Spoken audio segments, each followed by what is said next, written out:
सत्यरूपेण संस्थितः नमस्तस्यै नमस्तस्यै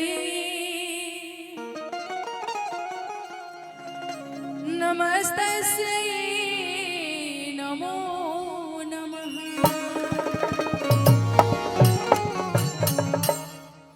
ओम जयंती जय मंगला काली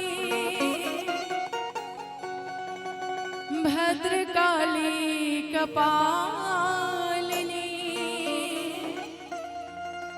दुर्गे क्षमा शिवा धात्री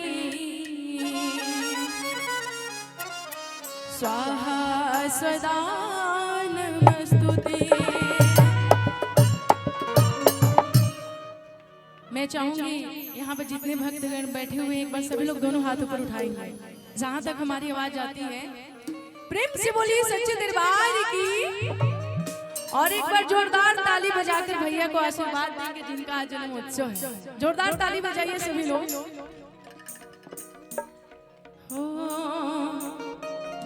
कि पांच लवंगिया पांच सुपरिया पांच पान पतैया है। अरे नेवता बैठवनी आतोह के बुलवनी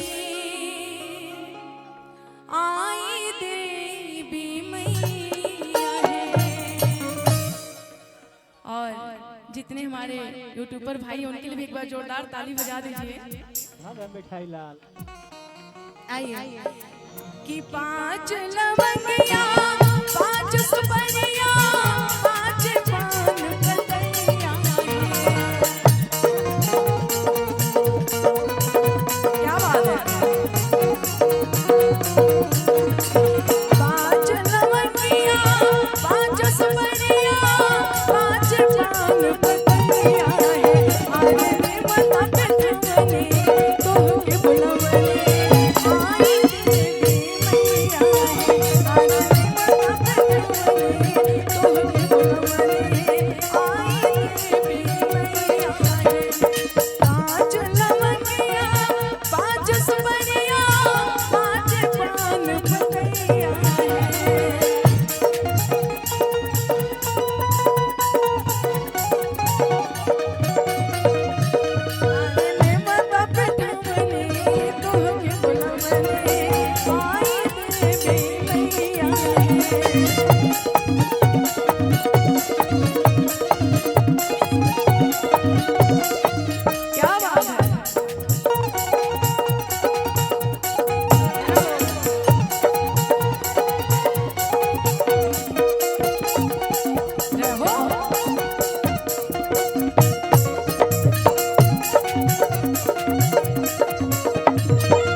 धन्य हो जाए हमरो अंगनवा पर तेरा रे चरणवा।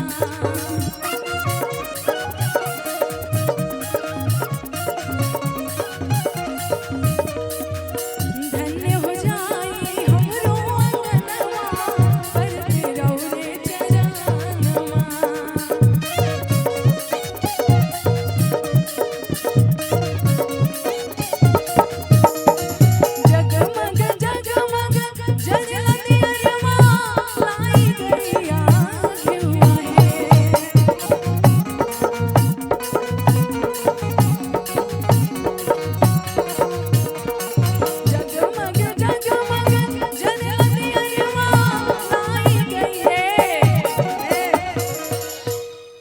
जितने लोग भी दिव्यांश भैया के जन्मदिन पे उपस्थित है मैं चाहूंगी सभी लोग एक बार दोनों हाथ ऊपर उठाइए तो पीछे वाले भी सभी लोग और ताली बजा के गाइए। अरे नेवता बैठवनी तोह के बुलवनी आई देवी मैया है। अरे नेवता बैठवनी तोह के बुलवनी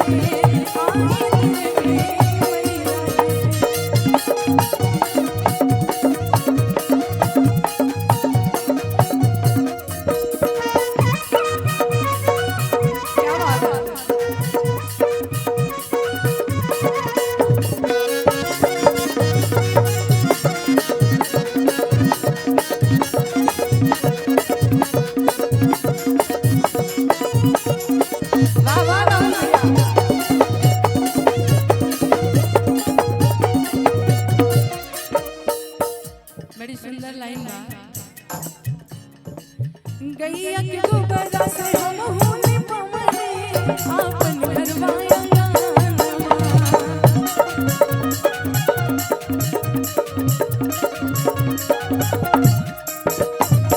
गैया के गोबरा से हम होने पवने आपन घरवा अंगनवा।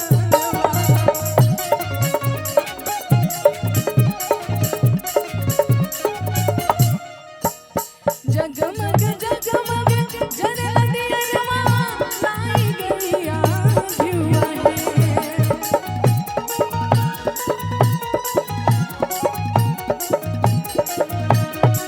जगमग जगमग जरला दियवा लाई गैया भिउआ है।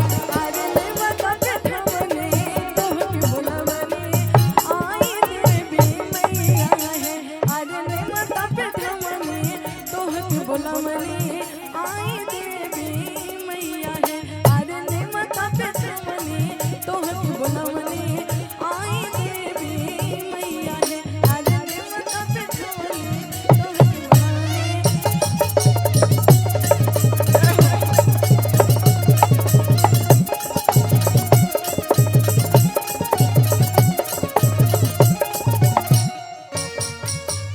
एक बार जोरदार ताली